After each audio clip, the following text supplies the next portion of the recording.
Alice has never been the type who's passionate about hanging out in crowded places, has she?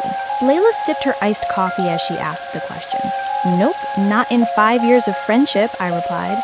I didn't drink coffee. My stomach had an issue with it. So I bit into my chocolate bar instead. What do you think changed, Elena? Her apartment? I laughed. I mean, if you're asking what's recently changed in her life, she just moved, not far from here. Maybe that's why she asked to meet up here. Still extremely unusual. I mean, it's Alice we're talking about. There are plenty of not-so-crowded places around here. Layla lifted her head, her expression shifting like she had just spotted something, or someone she'd been waiting for. Speak of the devil, there she is. The devil? I laughed again. No shithead, Alice. Layla had always been an unpleasant woman. I turned around to see Alice just a few steps behind me, walking with her long black hair swaying elegantly. It's unusual for you to ask to meet up in a crowded place like this, I said, as she sat down in the last chair at our table. Really? Oh, I guess I didn't think it through, Alice replied casually. Her answer made me uneasy. Something felt off about her that night, but I couldn't put my finger on it. I watched as Alice and Layla talked. It was Alice. She looked like Alice. She wore Alice's favorite outfit, but something about her didn't feel right. Layla didn't seem to notice, or maybe she didn't care. How about, Alice said to both of us, I invite you guys to my new apartment. It's close by.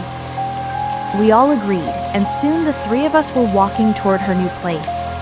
We passed through the apartment gate, and I trailed behind Layla and Alice, who were chatting as if they had the world to themselves. I paid close attention to Alice. The more I observed her, the more I felt like something was wrong. Alice, I called out her name. Yeah, Elle? She responded. What are the last 4 digits of my phone number? Alice laughed. How should I know? It's your number, Elle. I have it saved, but I don't remember it off the top of my head. Weird. The last 4 digits of my number were her birth date and month, a long-standing inside joke between us. She used to remember it effortlessly. Here we are, Alice said proudly.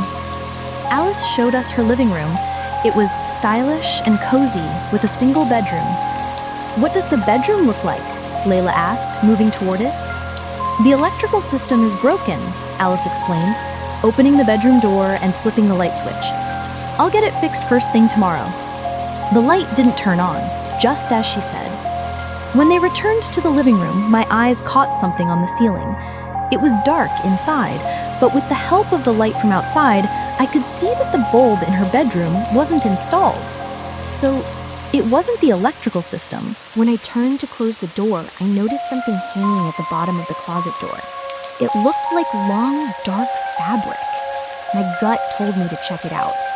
When Layla and Alice weren't paying attention, I slipped back into the bedroom. Kneeling down, I touched the fabric.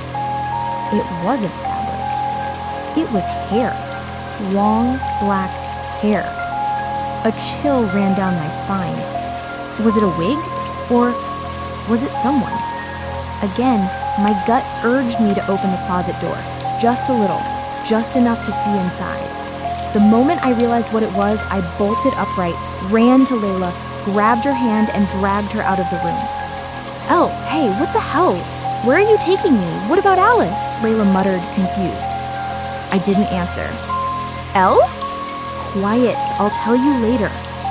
Once we were outside the apartment building, I explained. So what was it, a wig?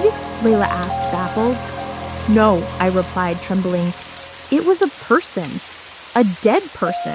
What? What? Who? Alice. What the fuck, Elle? That's absurd. Alice was just with me in the living room. It was dark, but I was close enough to see it was Alice. Dead. In the closet. Which means there were 2 Alices. I don't know which one's real, but if the one in the closet is the real Alice, then we're in grave danger. Then who was the Alice who met us at the cafe? Layla's voice trembled. I don't know. What do we do now? We tell the building guard and ask for help.